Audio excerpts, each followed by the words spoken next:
Bueno, muy buenos días chicos. El día de hoy vamos a continuar con la clase práctica y vamos a terminar con lo que son patologías que abarca a los vasos sanguíneos, ¿de acuerdo?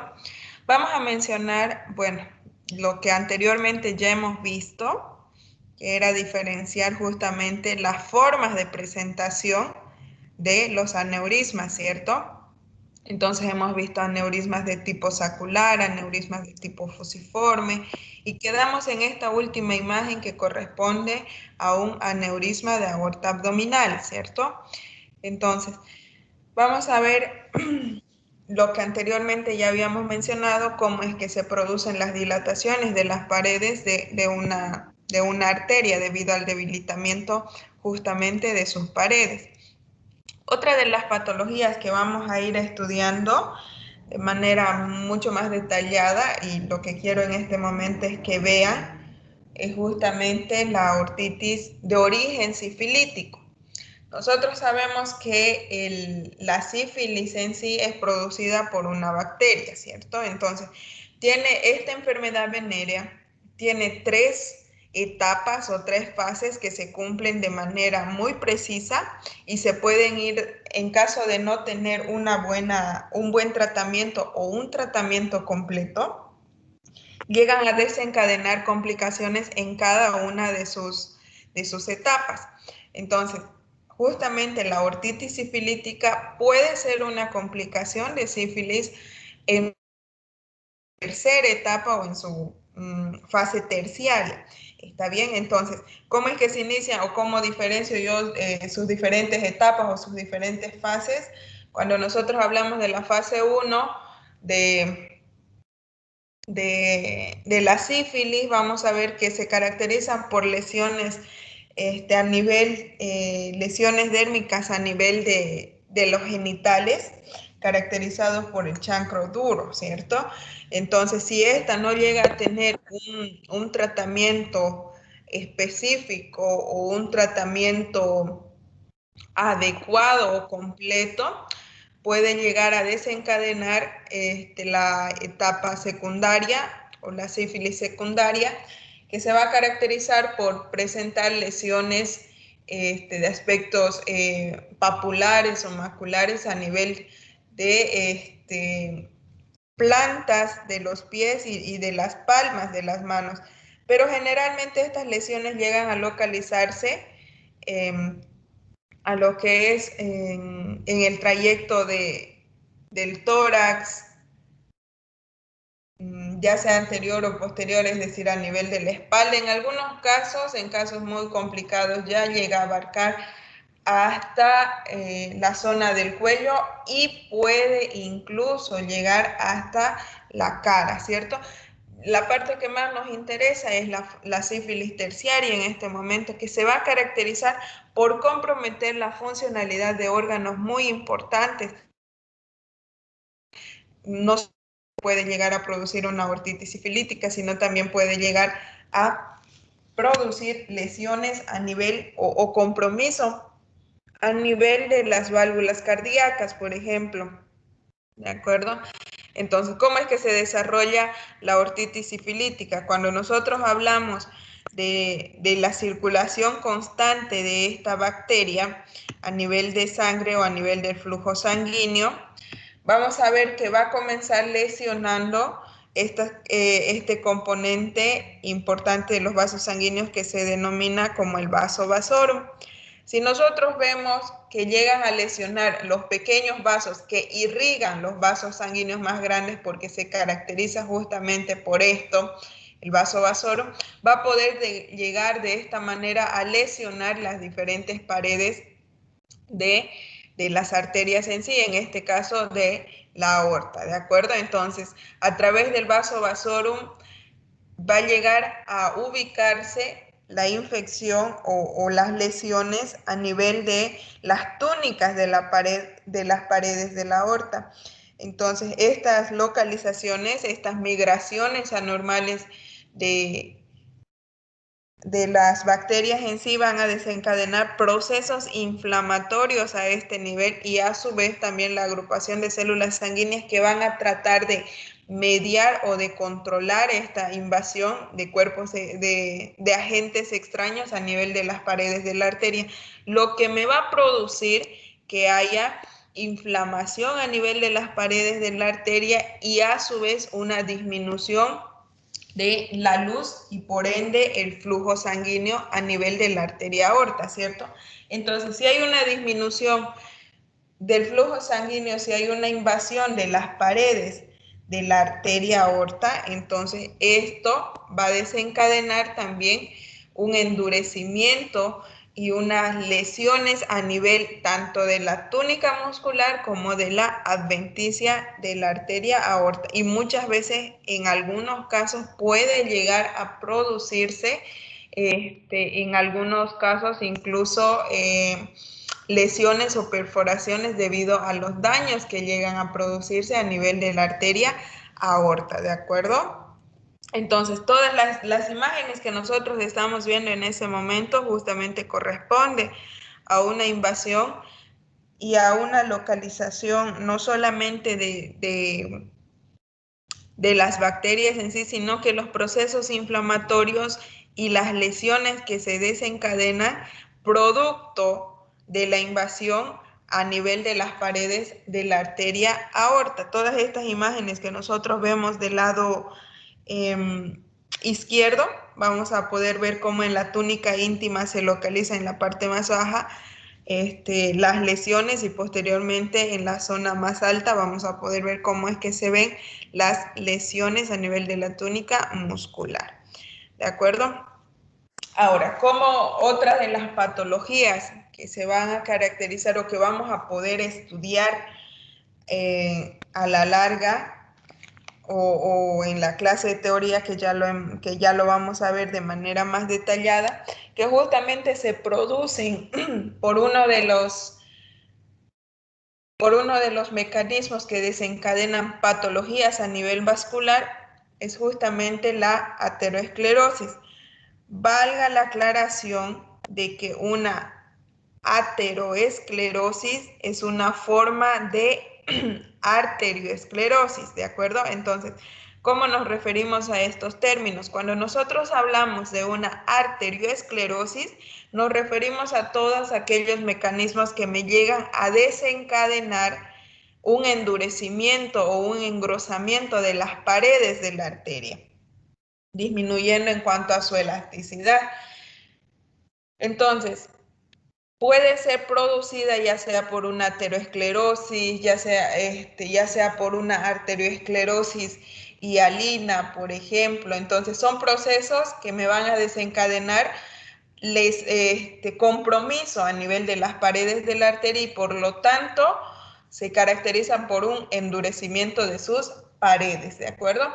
Entonces, vamos a mencionar que una ateroesclerosis es justo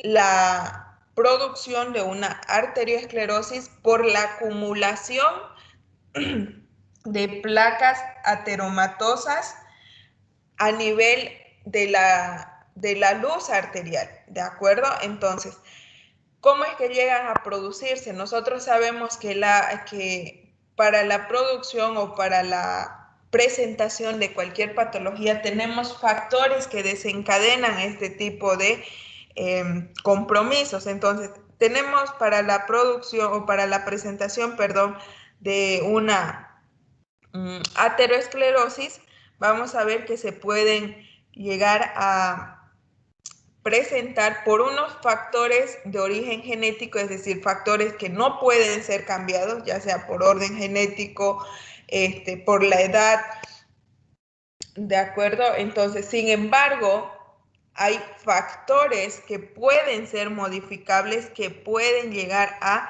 desarrollar este tipo de patologías, ya sean el consumo de tabaco, la diabetes, la hipertensión, ¿de acuerdo? Entonces, son factores que sí pueden ser modificados de acuerdo a los hábitos del paciente.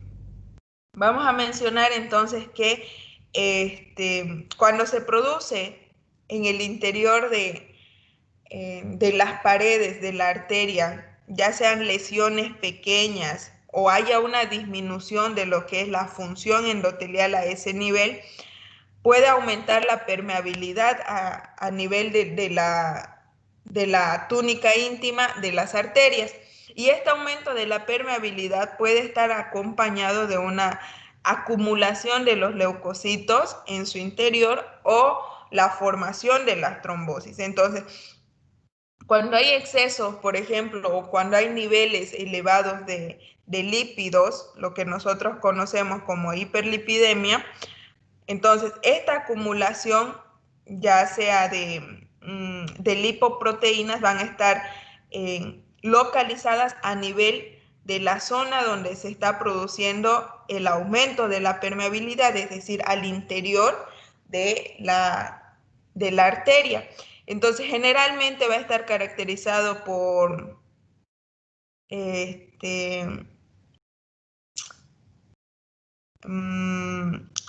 por colesterol, por cristales, por LDL, por ejemplo. Entonces, esta acumulación de las lipoproteínas a nivel de la luz, de la túnica íntima de las arterias, va a estar también acompañada por una adhesión de las plaquetas, ¿de acuerdo? Y estas a su vez van a estar acompañadas de una migración ya sea de células endoteliales, de células sanguíneas como los macrófagos, células espumosas, que van a hacer que la túnica íntima sea mucho más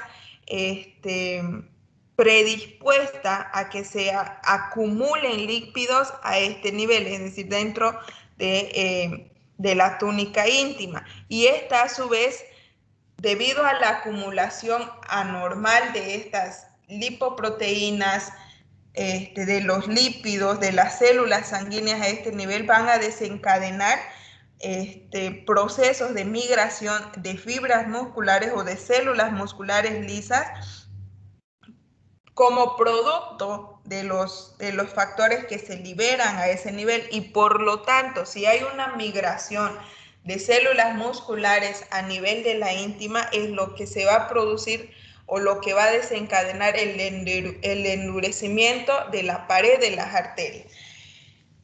Esta acumulación de lipoproteínas y células sanguíneas y migración de las células musculares a este nivel va a producir una reducción de la luz arterial y por lo tanto una reducción de flujo sanguíneo a ese nivel. Que justamente si hay un compromiso o si hay una reducción del flujo sanguíneo a nivel a un nivel específico de la arteria, se va a producir en ese nivel un aumento de las presiones debido a que el flujo sanguíneo a ese nivel no puede ser adecuada al igual que en otros niveles de la arteria. Por lo tanto, se ejerce mayor presión para poder llegar a pasar o poder llegar a vencer esa resistencia que está produciendo una disminución de flujo sanguíneo a ese nivel. Y justamente esta fuerza que se ejerce o esta presión que se ejerce para vencer esa resistencia puede llegar a producir roturas de las placas que se están formando en el interior. Pero eso lo vamos a ver con más detalle en patologías cardíacas, por ejemplo. Entonces, cuando se llegan a producir estas placas ateromatosas en el interior de la túnica íntima de las arterias y hay una reducción considerable del flujo sanguíneo a ese nivel, puede hacer que la arteria a su vez o sus paredes den mayor predisposición a la formación de trombos o a la formación de coágulos sanguíneos que pueden seguir migrando con el flujo sanguíneo o pueden llegar a desencadenar una obstrucción, ya sea total o parcial. Cuando nosotros hablamos de una obstrucción parcial, nos referimos cuando la luz arterial sigue disminuyendo de manera considerable y hay un flujo sanguíneo disminuido, pero si hablamos de una obstrucción completa es cuando el flujo sanguíneo a ese nivel no se va a producir de manera normal, ¿de acuerdo? Y por lo tanto, posterior a las horas se van a delimitar zonas hipóxicas y también pueden llegar a desencadenarse zonas necróticas, ¿cierto? Porque no va a haber una buena oxigenación dependiendo de la arteria que se está llegando a obstruir. Entonces, en estas placas vamos a poder ver en la imagen de arriba del lado izquierdo, vamos a poder ver cómo es que se puede notar el acúmulo, en otras palabras, de lípido o el acúmulo de placas ateromatosas a nivel de la arteria. Lo que nosotros vemos con coloración amarilla corresponde justamente a las placas ateromatosas.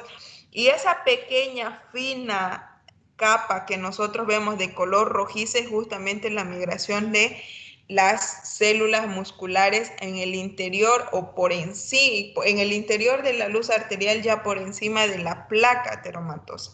¿De acuerdo? Y la otra imagen que vemos del lado derecho, casi abajo, vamos a poder ver cómo las paredes de la arteria ya se ven completamente comprometidas y no se pueden llegar a diferenciar justamente producto de las lesiones que llegan a producir la acumulación de las placas ateromatosas y la obstrucción que está produciendo el trombo a nivel de la luz arterial. Esa es una placa a nivel microscopio, cómo es que podemos llegar a diferenciar justamente la migración y la invasión de estas células o estas placas ateromatosas dentro de las túnicas de la arteria. Entonces, en la parte de arriba, en el lado izquierdo, vamos a poder ver justamente cómo es que llegan a verse las lesiones a nivel de la túnica muscular, producto justamente de la disminución del flujo sanguíneo. Y vamos a poder ver cómo es que comienzan a formarse o comienzan a localizarse en una zona específica en cuanto no solamente a las células sanguíneas, sino que también esas pequeñas zonas de color amarillo que nosotros vemos justamente corresponden a los lípidos que están llegando a invadir una zona en específico de la luz arterial. ¿De acuerdo? Y en la placa de abajo del lado derecho vamos a ver cómo es que se compromete, si nosotros vemos la túnica íntima de la arteria que tenemos en este momento en la imagen, vamos a ver cómo es que se llegan a localizar en zonas muy específicas las células sanguíneas. Estas justamente van a llegar a verse acompañadas de una migración de células musculares que van a producir que haya un endurecimiento y un engrosamiento de las túnicas de la arteria y por lo tanto haya una disminución de la luz arterial. Y en la parte de abajo, casi en el lado izquierdo, también de la imagen, del lado derecho, vamos a poder ver cómo es que se puede notar una obstrucción total de una arteria, ¿cierto? Cuando nosotros hablamos de aterosclerosis, lo que acabamos de mencionar hace un momento, pero estas llegan a localizarse específicamente a nivel de los miembros inferiores, llegan a tener el nombre de aterosclerosis obliterante. Por favor, no se vayan a olvidar, debido a que justamente estas localizaciones si bien son raras, pueden haber mucho más riesgo cuando llegan a desarrollarse a nivel de los miembros inferiores, ya que a nivel de los miembros inferiores se ejercen otras presiones debido a la gravedad que justamente ya sea por el peso, la edad del paciente, justamente, entonces son factores que llegan a desencadenar otro tipo de compromisos y pueden llegar a producirse con mayor facilidad lo que son las roturas de las placas, ¿de acuerdo? Entonces, vamos a ver otro tipo de patologías que van a comprometer justamente la funcionalidad de los vasos sanguíneos. Para ello, vamos a mencionar Las vasculitis, en este momento tenemos imágenes de cómo en la, arriba ambas placas corresponden a lo que tanto hemos venido mencionando durante todas estas clases, que son cómo es que se pueden diferenciar las túnicas o las capas normales de las arterias. Sin embargo, en la parte de abajo, en ambas placas, vamos a ver cómo es que se reduce la luz arterial debido a un compromiso de las paredes justamente de las arterias producto de inflamaciones que se desencadenan a nivel de estas paredes. Para ello vamos a ver que las vasculitis se caracterizan por producirse inflamaciones o procesos inflamatorios a nivel de las paredes del vaso. Y justamente estas inflamaciones localizadas que inicialmente van a estar a nivel de la túnica íntima, puede tener mecanismos que lleguen a desarrollarlo. Una de ellas puede ser por un mecanismo inmunitario, por ejemplo, es decir, cuando las vasculitis son de carácter autoinmune y cuando están producidos por una secundaria o una infección. Por ejemplo, lo que mencionamos hace un momento en relación a la otitis sifilítica podría caracterizarse como una vasculitis de origen infecciosa, ¿de acuerdo? Sin embargo, aquellas vasculitis que son de carácter autoinmune, que son raras a su vez, pero que se llegan a notar es justamente porque su nombre lo dice, es autoinmune, pueden ser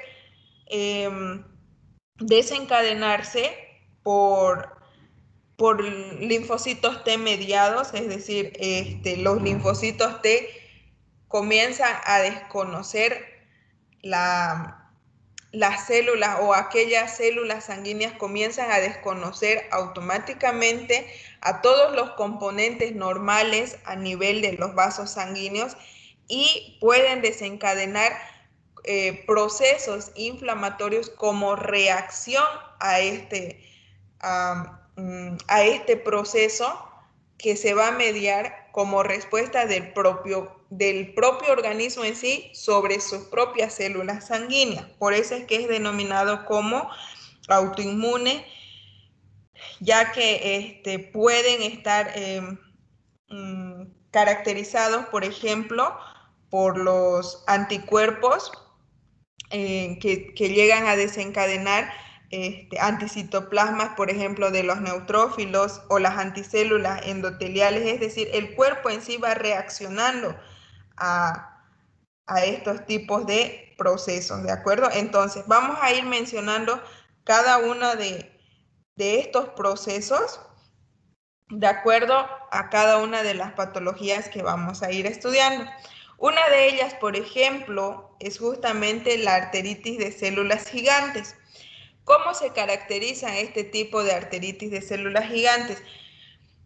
Tiene una mayor predisposición por arterias de mediano calibre y en algunos casos, en casos muy extraños, tiene una predisposición por localizarse a nivel de las arterias de gran calibre.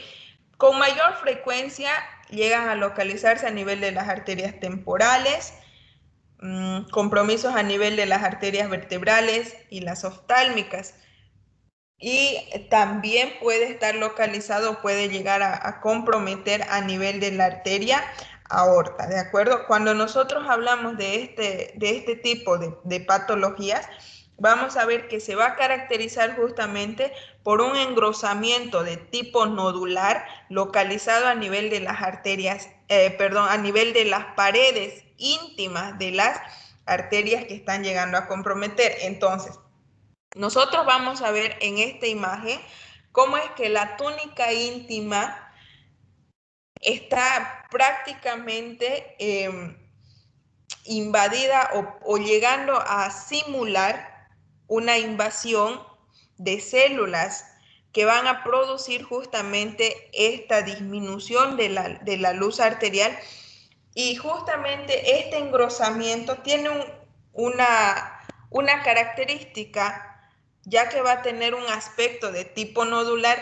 que va a desencadenar una inflamación granulomatosa desde la túnica media hacia la túnica íntima. Entonces, ¿cómo comienza? Con un engrosamiento de tipo nodular o a nivel de la túnica íntima, y posteriormente llega a desencadenar procesos inflamatorios de tipo granulomatoso a nivel de la túnica media, ¿de acuerdo? Entonces, estos procesos de engrosamiento y inflamación a nivel de sus túnicas produce una disminución de la luz arterial. Por ejemplo, a nivel de las temporales, esta disminución de la luz arterial va a producir entonces un aumento de presiones, y si nosotros vemos en este tipo de pacientes, vamos a ver cómo es que la presión localizada a nivel de las arterias temporales llega a ser tan notoria que vamos a ver palpitar las arterias temporales, es decir, y se caracteriza por una cefalea intermitente. Y si llegamos a palpar el trayecto de las arterias temporales, es completamente doloroso, ¿de acuerdo? Entonces, y también se llega a acompañar por otro tipo de sintomatologías, no solamente por la cefalea y el dolor a la palpación del trayecto de la arteria, sino que también va a estar caracterizado por fiebre, por cansancio, en algunos casos por pérdida de peso, y vamos a ver que cuando, por ejemplo, dependiendo de su localización, cuando llega a localizarse o a dañar, por ejemplo, las paredes de la arteria, de las arterias oftálmicas, hay un compromiso a ese nivel, se va a caracterizar por alteraciones a nivel de la visión, ya sea inicialmente por diplopía, es decir, por una visión doble, o en algunos casos puede desencadenar procesos mucho más agresivos o mucho más crónicos de manera muy rápida, caracterizados por ceguera, ¿de acuerdo? Entonces, y cuando está, por ejemplo, localizado a nivel de la arteria aorta, en algunas imágenes, es decir, en algunos estudios imagenológicos, pueden llegar a confundir debido a la inflamación. No es que va a haber una dilatación, aclaro, sino que van a ser procesos inflamatorios a nivel de las paredes de la aorta. Puede caracterizarse por disminución de peso o pérdida de peso, por episodios de pérdida de la conciencia debido al flujo sanguíneo disminuido de manera considerable a nivel de las arterias aortas, ¿de acuerdo? Tiene mayor frecuencia de presentación en pacientes mayores de 50 años, y el tratamiento va a estar mediado por la administración de corticosteroides, está bien, justamente por sus características o por sus acciones antiinflamatorias.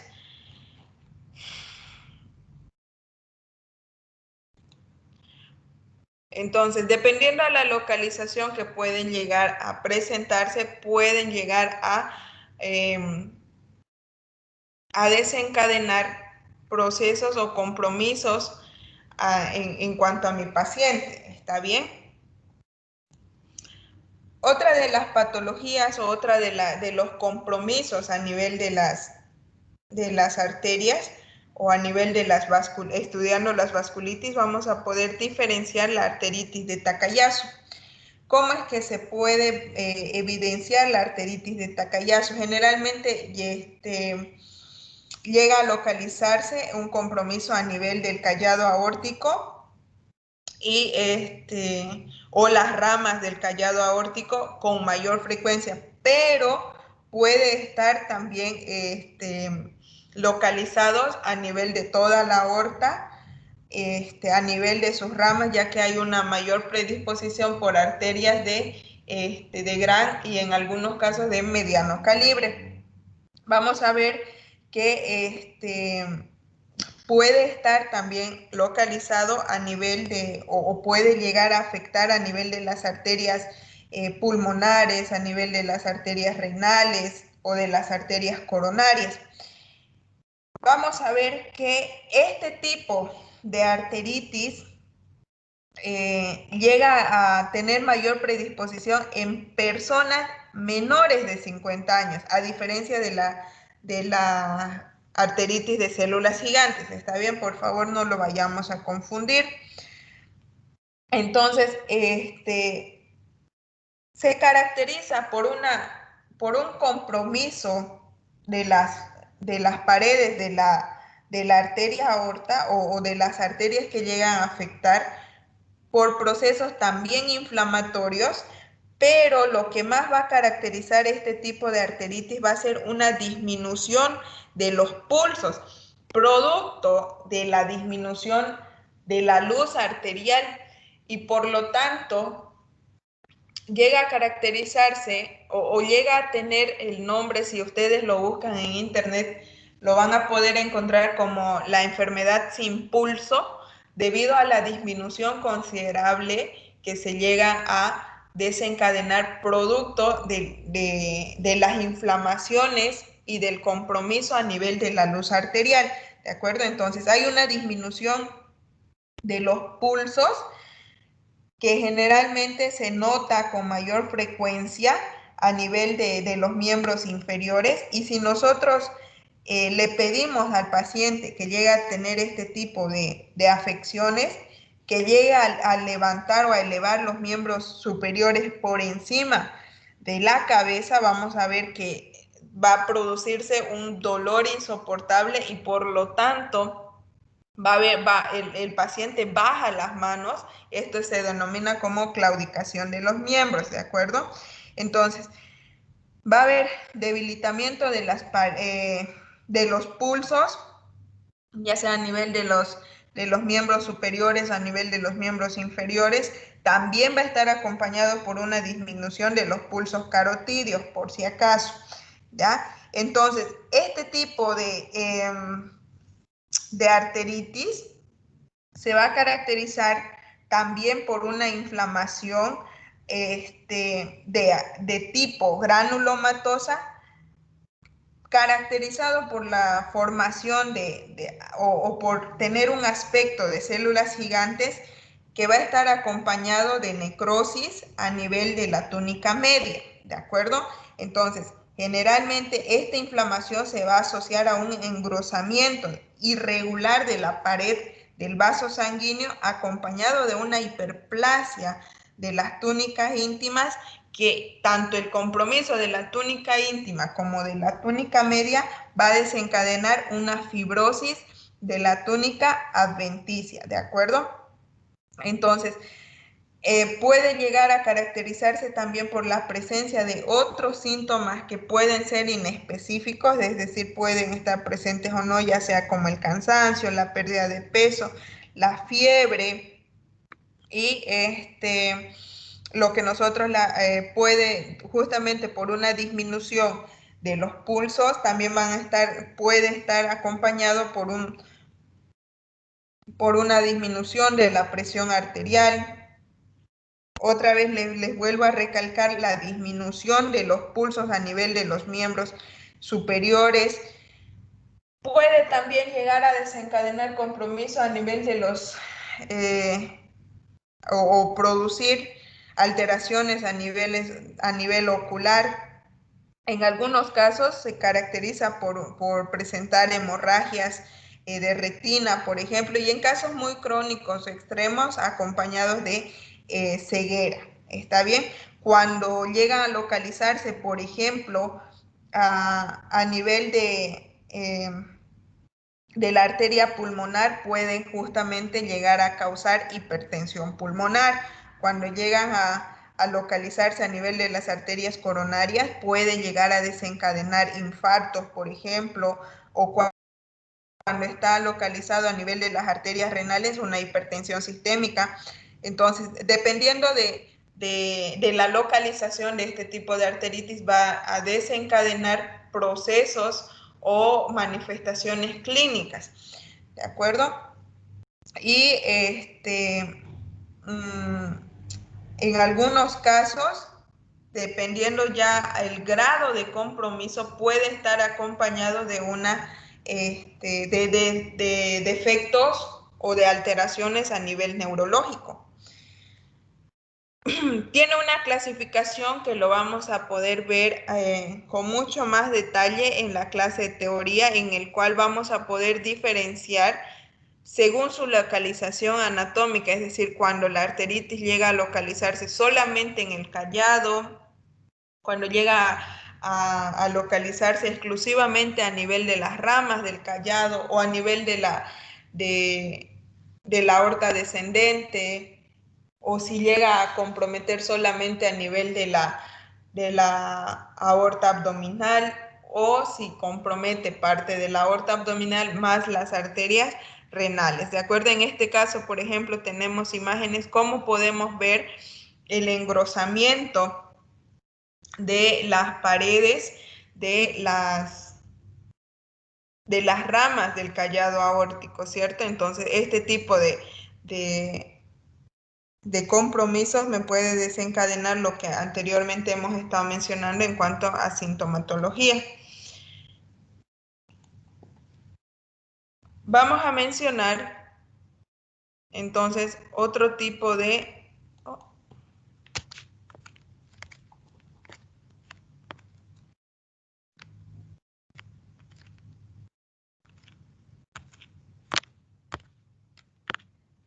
¿Están viendo las diapositivas?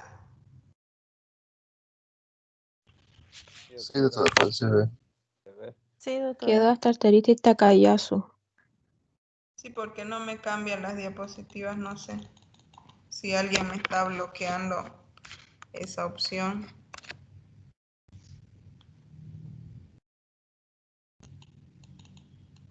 Por lo menos aquí no se puede tomar el control.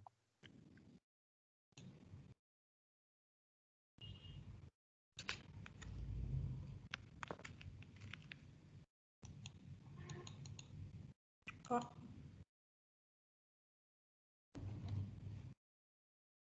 Ya. Mientras tanto, vamos a ir mencionando. Voy a cargar nuevamente las diapositivas. Otro tipo de vasculitis que justamente vamos a mencionar en este momento, que es la panarteritis nodosa.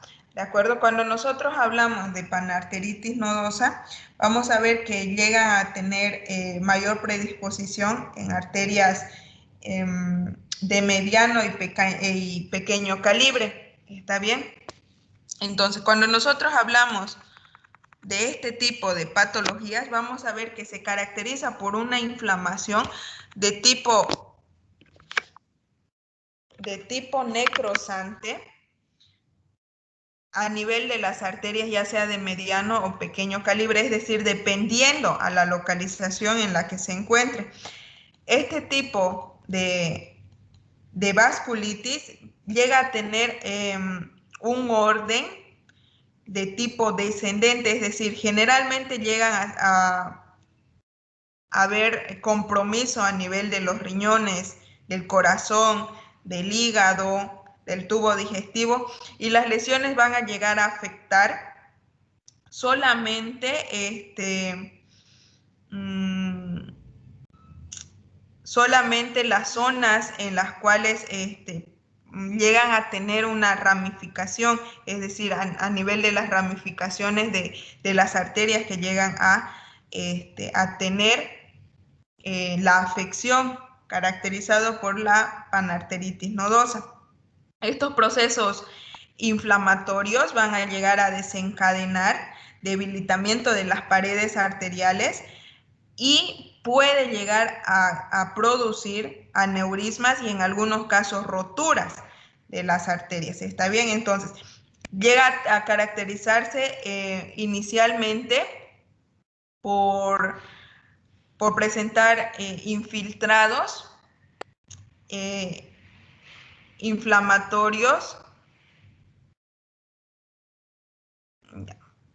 Cuando nosotros hablamos de infiltrados, por ejemplo, ya sean mediados por los neutrófilos, por las células mononucleares, que van a estar justamente acompañados por una necrosis y una trombosis luminar, es decir, a nivel de la luz arterial, y estas lesiones que inicialmente habían comenzado como un proceso inflamatorio van a realizarse por desencadenar engrosamientos de tipo fibroso a nivel de las paredes del vaso. Y se puede, estos engrosamientos de tipo fibroso pueden alcanzar incluso hasta la túnica adventicia. Entonces, no nos olvidemos que hablando exclusivamente de la panarteritis nodosa, o también llamada panarteritis nudosa, vamos a ver que se va a comenzar o va a iniciar con un infiltrado inflamatorio, ya sea por neutrófilos, por células mononucleares, que van a desencadenar a la larga una necrosis y una trombosis luminar, ¿de acuerdo? Y justamente estas lesiones van a producir un engrosamiento de tipo fibroso que va a llegar o va a alcanzar incluso a la túnica adventicia de las arterias que están llegando a producir. Tiene mayor tipo de predisposición en los adultos jóvenes, pero puede llegar a presentarse a cualquier edad, ¿de acuerdo? Entonces, y puede estos tipos o esta frecuencia de necrosis que puede llegar a desencadenarse va a depender de la fase en la que se diagnostique la vasculitis en sí, ¿de acuerdo? Entonces, puede estar acompañados o caracterizados por la presencia de fiebre, malestar en general, pérdida de peso, que son síntomas inespecíficos que pueden apuntar cualquier tipo de patología, y sin embargo, la afectación vascular o la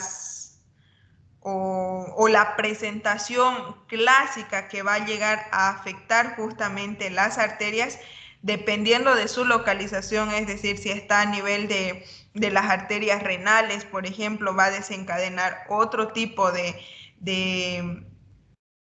manifestaciones, es decir, acompañando a estas manifestaciones inespecíficas, pueden estar acompañados de, por ejemplo, hematuria, o cuando está localizado a nivel de las arterias, ya sea a nivel del corazón, por ejemplo, pueden llegar a desencadenar otro tipo de cuadros que van a estar caracterizados por dolor localizado en el dolor precordial, por ejemplo. Me puede llegar a desencadenar cualquier tipo de vasculitis o de afección que me llegue a comprometer la funcionalidad del corazón, me puede desencadenar procesos de infarto, no nos olvidemos, ¿de acuerdo? Vamos a ver que, como habíamos dicho, hay una mayor predisposición a nivel de las arterias renales. Estos pueden estar acompañados, ya dijimos, de hematuria, dolor abdominal o dolor localizado a nivel de los flancos, por ejemplo. O cuando estamos hablando de afecciones a nivel del tubo digestivo, por ejemplo, no solamente por dolores abdominales, sino que también pueden estar acompañados de heces sanguinolentas, y justamente por esta eliminación o por estos procesos o pérdidas de lesiones sanguíneas, van a poder llegar a desencadenar otros cuadros, ya sea como anemia, por ejemplo, en casos ya pero muy crónicos. Este tipo de vasculitis se caracteriza por ser mortal, ya que va a haber una inmunodepresión, ya que se caracteriza por un compromiso autoinmune, ¿de acuerdo? Entonces se va a caracterizar específicamente por lo que dijimos, por los procesos o la frecuencia de necrosis localizada a nivel de las paredes de la arteria. Puede llegar a mostrarse o a manifestarse cuando nosotros vemos según el compromiso o según la zona o la localización de las arterias. Otra de las patologías que vamos a ver va a ser justamente la polivasculitis microscópica, que justamente llega a caracterizarse por procesos de necrosis a nivel inicialmente de los capilares, y estas a su vez van a comprometer los vasos sanguíneos más pequeñitos, es decir, las arteriolas y las vénulas, y se caracteriza por una necrosis de la túnica media en sí, y las lesiones van a llegar a comprometer sus posteriores o sus otras túnicas en relación a las arterias. No va a haber, a diferencia de los otros tipos de vasculitis, no va a haber una inflamación granulomatosa, sino que las lesiones van a ser similares a una panarteritis nodosa, pero estas van a iniciar o van a llegar a comprometerse a nivel inicialmente a nivel de los capilares. Va a haber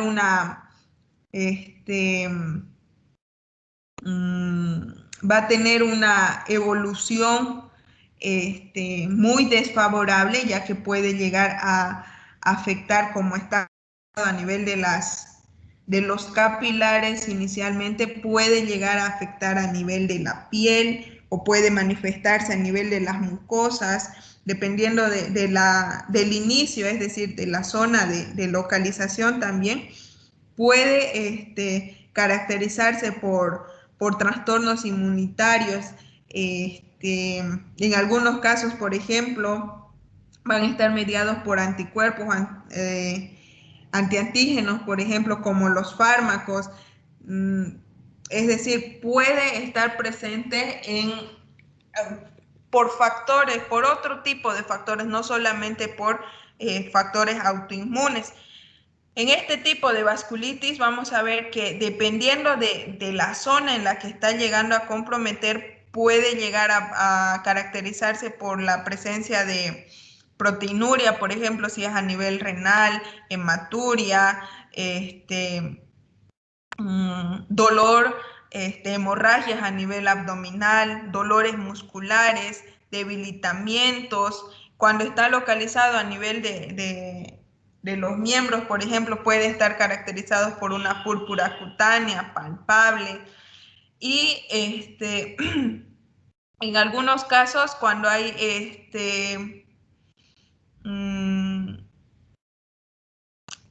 un compromiso a nivel de las arterias renales o a nivel de la vasculatura, a nivel de los riñones, puede desencadenar procesos muy crónicos debido a que el compromiso va a estar localizado a nivel de órganos muy importantes. Entonces, no nos olvidemos que la diferencia entre la panarteritis nodosa y la polivasculitis microscópica es que la polivasculitis microscópica va a comenzar a nivel de afecciones de vasos sanguíneos más pequeños y se caracterizan por procesos necróticos más rápidos, a diferencia de la panarteritis nodosa, que son procesos inflamatorios que también pueden desencadenar necrosis, pero que tienen mayor frecuencia con vasos de mediano calibre, ¿de acuerdo?